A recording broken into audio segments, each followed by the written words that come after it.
আসসালামু আলাইকুম। তো আশা করি সবাই ভালো আছেন। তো একটা ভিডিও নিয়েছিলাম আবারও।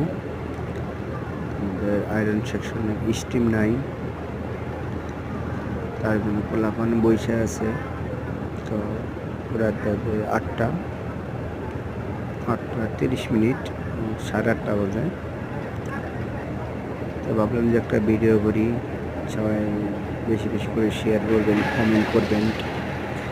আর যারা যারা আয়রনে চাকরি করেন সেইটারে তারা অবশ্যই জানেন যে আয়রনের পরিশ্রম কীরকম, প্রোটেকশন, কাজের কোয়ালিটিও বেশি, আবার এদিকে প্রোডাকশনের চাপ বেশি। সবাই বেশি বেশি করে শেয়ার করবেন আর কমেন্টে জানাবেন যে আয়রন চাকরি কীরকম পরিশ্রম, কীরকম